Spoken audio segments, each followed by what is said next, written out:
Welkom bij het programma Gewest Friesland, wat alle weken een reportage zendt die iets in het programma Van Gewest tot Gewest.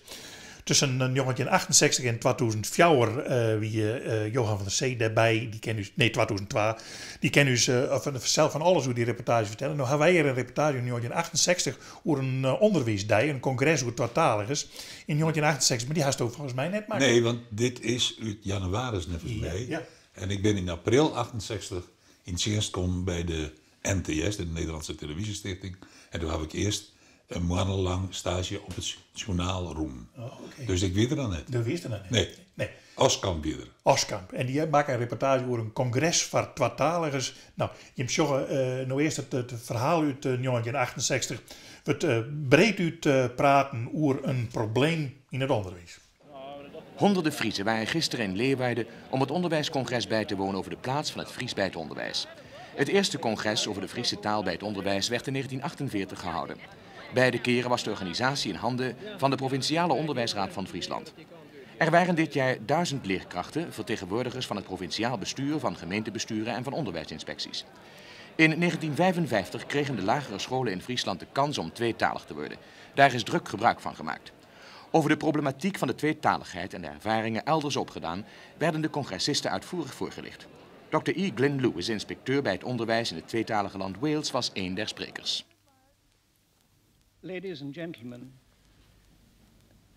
may I first of all apologize for not being able to speak to you in your own mother tongue. Hoe het met de tweetalige scholen in ons land is gesteld, vertelde de heer K. Boelens, inspecteur van het lager onderwijs. Waarom tweetalige scholen in Nederland?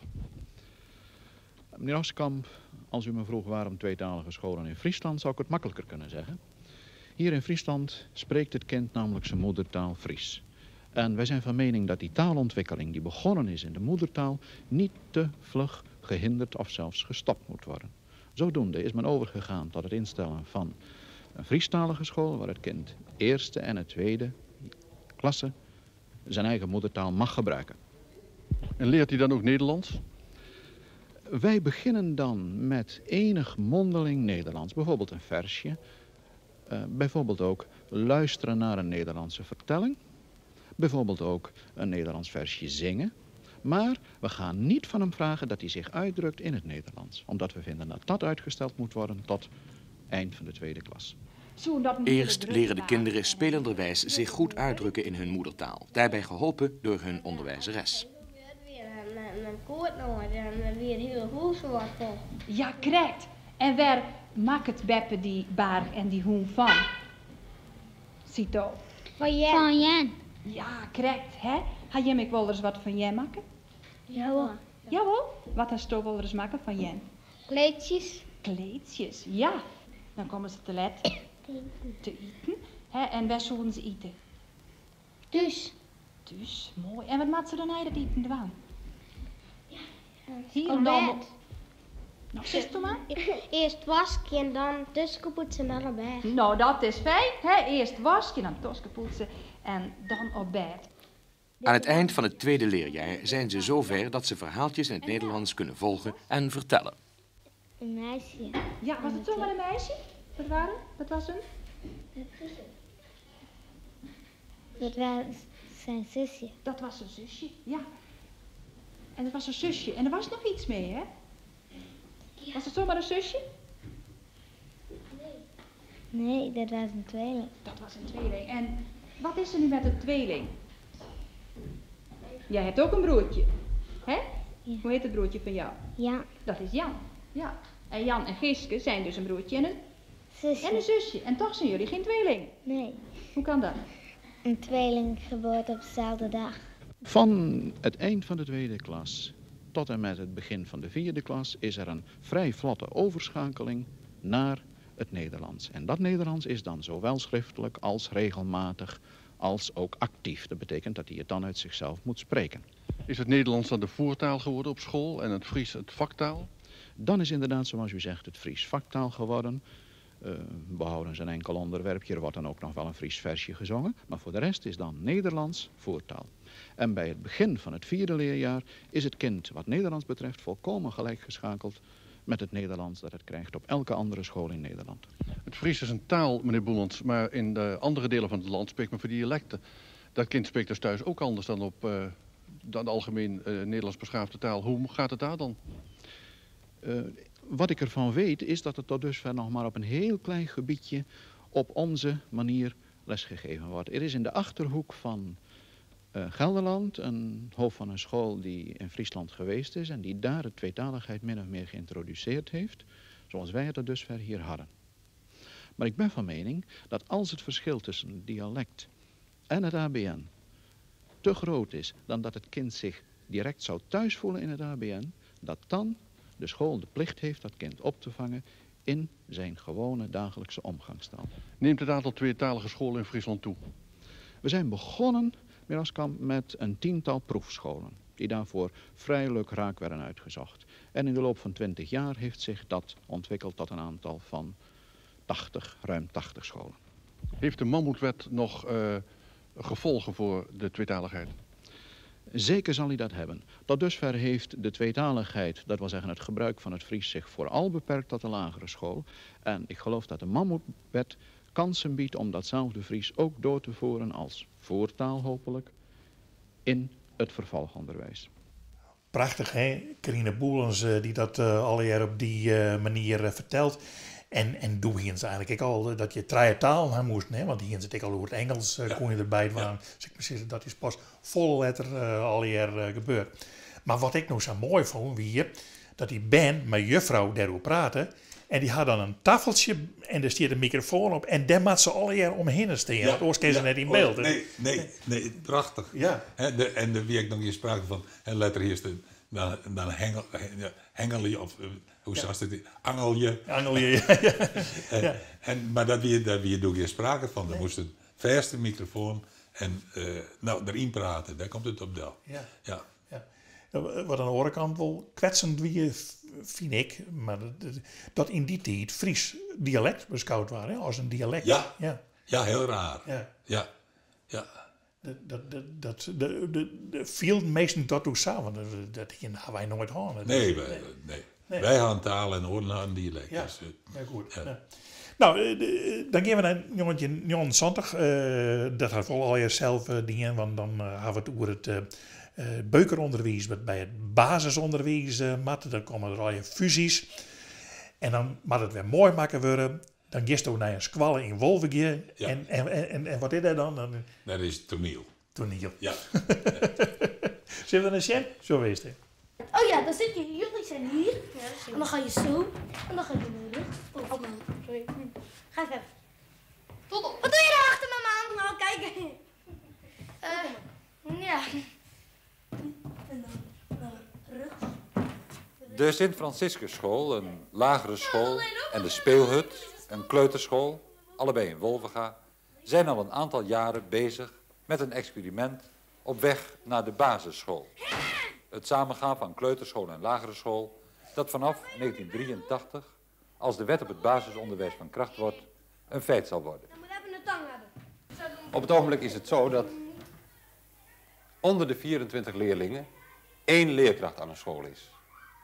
Vanaf 24 2 leerkrachten, vanaf 59 3 leerkrachten, vanaf 91 4 leerkrachten, vanaf 125 5, vanaf 156 6.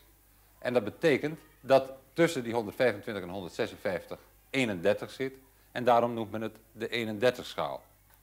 Op de onderwijsdag die in Leeuwarden is gehouden, hebben onderwijsmensen in Friesland hun verontrusting uitgesproken over het feit dat deze leerlingenschaal in de toekomst het aantal leerkrachten aan de scholen zal verminderen.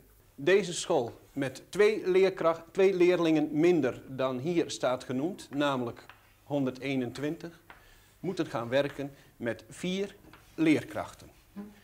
Wij vinden dit onverantwoord. Te meer omdat deze school is uitgegroeid naar een nieuwe basisschool. Zij hebben dat gedaan met 6 leerkrachten en het zou betekenen dat wanneer wij vandaag de dag de 31-schaal blijven hanteren, deze school terug zou lopen op grond van 2 leerlingen minder naar 4 leerkrachten in plaats van 6. Het gebouw van de Sint-Franciscusschool is te klein om daar ook de kleuters van de speelhut te huisvesten. De kleuters moeten daarom steeds over de weg worden gebracht, omdat er veelvuldig contact is tussen beide scholen.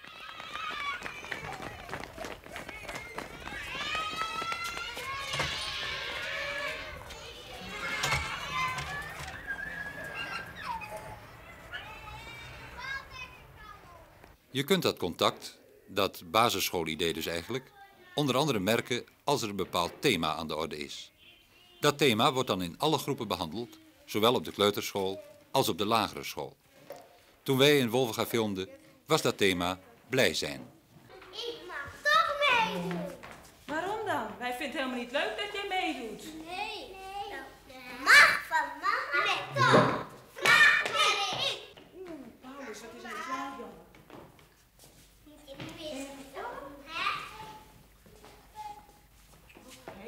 Dat blij zijn en verdriet hebben erg dicht bij elkaar liggen, dat bleek bij de kleuters in spel en in werkelijkheid en in de gesprekskring bij de oudste leerlingengroep van de lagere school. Nou, je bent ook blij dat je een vader en moeder hebt en dat je geen een in de familie mist. Als je bijvoorbeeld geen vader of moeder meer hebt, dan voel je zo dat je moet je vader het zelf en zo doen. Ik heb ook wel eens zoiets, als ik een minder dag had op school, dan fietste ik naar huis. Nou, als mijn vader daar, die werkte op de LTS dan, hè. En die had dan weer een werkstukje of zoiets gemaakt. Nou, en dan kom ik thuis en dan heeft hij in één keer dat. Dan krijg ik dat in één keer. Dan ben ik ook heel blij dat ik zoiets krijg. De onderwijsmensen in Friesland hebben op hun onderwijsdag besloten actie te ondernemen tegen het verder teruglopen van het aantal leerkrachten door de huidige leerlingenschaal. Ze hebben een aantal stellingen aangenomen en willen die binnenkort via een nota aan de minister duidelijk maken. Ze vragen een grondig onderzoek en een snel aangepast beleid ten aanzien van de leerlingenschalen bij alle lagere scholen en kleuterscholen. Toen mocht ik bij oma's logeren, want ik had vakantie. Toen was ik verschrikkelijk blij. En ik was toen ook blij dat oma beter was.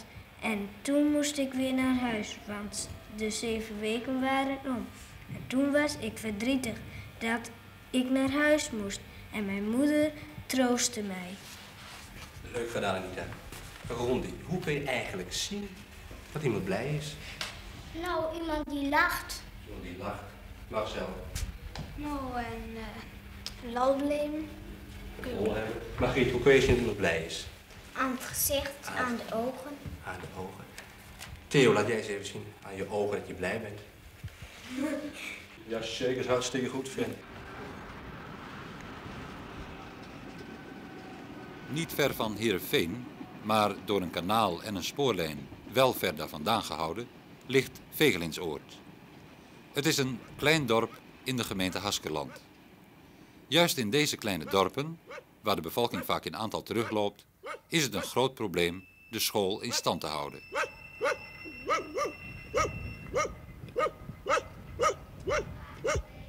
In Vegelinsoord is nog een school met 33 leerlingen en 2 leerkrachten. Maar die stappen, ken ik jongen, o sta knap. Mooi. En daar roen het hinder van Sinterklaas hinnen. Nou, hoe dochter dan? Het is een tweetalige openbare lagere school. De eerste 3 klassen zitten bij juf. Nog even, hè? Kom maar, door maar. Omheen. Ja, klaar. Ja, stop maar, jongens. Dat is me zelfs net zo best. Nee. Gebeurt dat wel eens? Ja. Jawel. Mooi, jongens. Meester heeft de klassen 4, 5 en 6 onder zijn hoede. Lezen maken ha. We gaan een plattegrond maken van Vegelinsoord zodat het nou is.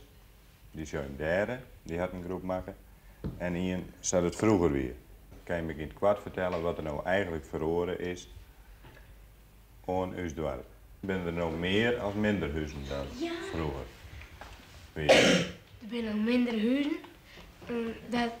Vroeger waren er volle meer mensen. Ja. En waar zou je dit heel wat merken kennen?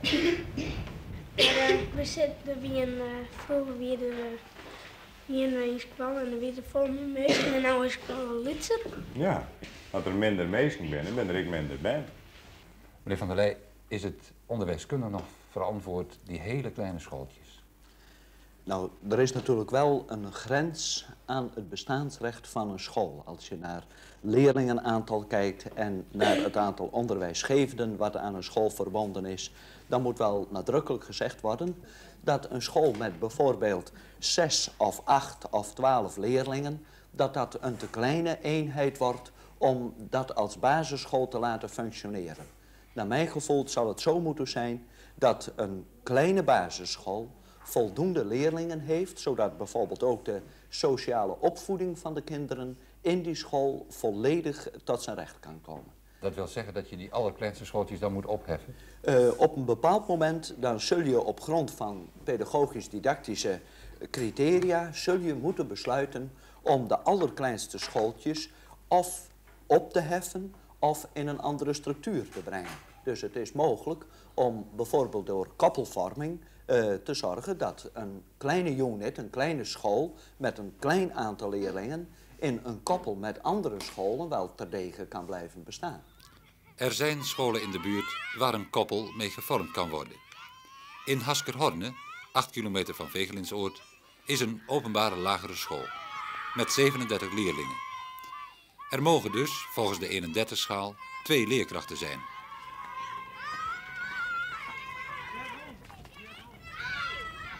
Op de openbare lagere school in Oude Haske, 6 kilometer van Vegelinsoord, zijn 57 leerlingen, alweer 2 leerkrachten. En op de protestants-christelijke school in Oude Haske zijn 58 leerlingen. Daar zijn dus, volgens dezelfde 31-schaal, ook 2 leerkrachten.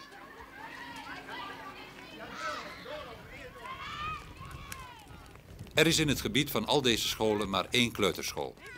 De neutraal bijzondere kleuterschool in Oude Haske. Daar gaan dus zowel leerlingen uit Vegelinsoord, Haskerhorne als Oude Haske naartoe. Vandaar dat er al geregeld overleg is tussen de hoofden van de 4 scholen. Overleg met de schoolbegeleidingsdienst over de basisschool die gaat komen. En nu ook overleg over de koppelvorming. Dat is nogal een verschil, zei Jim Sjogge. Voor 2 leerkrachten hebben wij nodig 24 baan. Dat is de leerlingenschaal. Maar er binnen volle meer. We hebben 58 baan.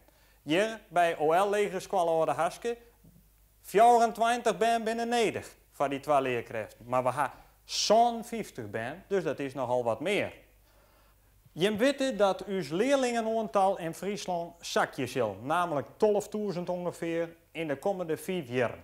Dat betekent voor uw beukenschwallen, die 64 baan had, en die mat 63 houden in ieder geval om die 3 leerkrachten te behouden, dat wel eens verkeerd rennen kan.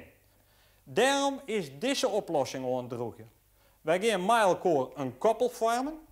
Wij hebben alle jaar haast baan oer. Dat is nu 249. Wij kunnen ervoor zorgen dat uit het aantal, en dat is ongeveer 90 meer, deze beukenschwallen altijd op zijn vereiste aantal komt. Nou ja, het is wel zo vanzelf. Het draineert minder als dat je mij iedere keer op het randje zitten en zou werken maken. En dat de oren dat opvangen kennen, scheelt het onderwijskundig vanzelf ook een heel stuk. Er moet nog veel gepraat worden over deze zaak. De onderwijsmensen in Friesland zullen de minister in hun nota laten weten dat ze koppelvorming willen. Om zodoende het isolement van de kleine scholen te doorbreken. En om zo, met voldoende mankracht, naar de basisschool te kunnen toewerken. En dat kan op deze wijze. Dus zou je alleen nog een bundeling van administratieve krachten? Ja. De band die bleef op eigen squallen. Elke squalle behoudt zijn identiteit. Elke ouder moet ik zeggen kennen. Mijn band gaat natuurlijk naar de squalle, naar de OL-ouderhaske of naar de PC-ouderhaske. En dat blijft precies gelijk. Daar verhoort het niet in. U heeft op die onderwijsdag een aantal stellingen aangenomen. Dat is mooi. Maar wat gebeurt ermee? Deze stellingen die worden nu neergelegd in een nota. En deze nota die zal ongeveer januari, februari zal die, klaar zijn. En deze nota die wordt dan als de beleidsvisies vanuit het onderwijsveld van Friesland vandaan, wordt deze nota aangeboden aan het ministerie, aan de politieke partijen, aan de Kamercommissie voor Onderwijs, aan de ICB, het adviesorgaan voor de minister ten aanzien van de veranderingen in het onderwijs en aan de vakorganisaties. Het gaat in het belang van het kind en ik dacht dat terwijl vanaf 1945 tot 1975 het steeds zo geweest is dat we geen leerlingenschaal konden hebben zoals het onderwijs graag wou, omdat er een tekort was aan personeel, daar werd het kind de dupe van. Dat nu de situatie dreigt te ontstaan dat er te weinig geld is om een onderwijsschaal op te bouwen die voor het onderwijs verantwoord is. Daar zal weer het kind de dupe van worden. Naar mijn gevoel zullen we in deze tweede fase daar nadrukkelijk wat aan moeten doen.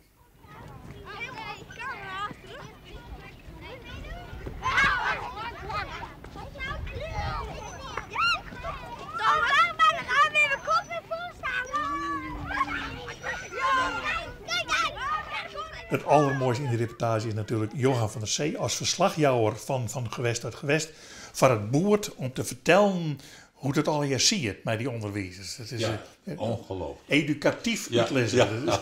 Ik hier toch kwam als de burger. Ja. Zo is dat burger vroeger? Nou, er is wel sprake van. Ja, nou, dat weer, in dit geval weer dat Safir. Dat weer Safir. Ja. Ik geloof net dat het helemaal duidelijk was.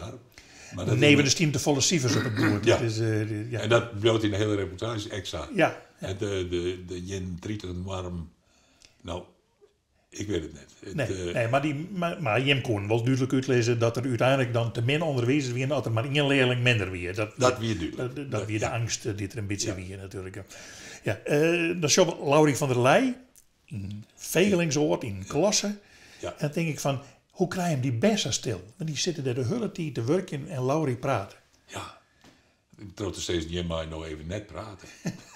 En dat dient ze. Ja. Een beetje couleur lokaal ervan maatje. Dat is nou, prachtig ingewikkeld verhaal weer van Laurie. Heel ingewikkeld. Ja. Maar het kan maar uiteindelijk is het gewoon kleerkamer natuurlijk. Dat is Jawel, maar de binnenbal. Nou, Jerien Teritza bijvoorbeeld, daar hebben we geen squallen meer. Nee. De bin toch een heel soort squallen sneuvel. Ja. En je mij is het dat er dat in de regelingen, nationale regelingen, in de tijd net rekening houden is bij de situatie op het Friese platteland. Nee, klopt. En daar woer Laurie wat om doen. Ja. En die had het zijn heel leven, had het zijn aanskoop. Ja, nou, we gaan een aantal reportages over dit onderwerp maken. En altijd kwamen we bij Laurie van der Leij. Ja, want die wist er ik alles van natuurlijk. Ja. Goed. Nou, een reportage uit van Gewest tot Gewest in het programma Gewest Friesland. Dat is er tak en weekend weer, want een dag.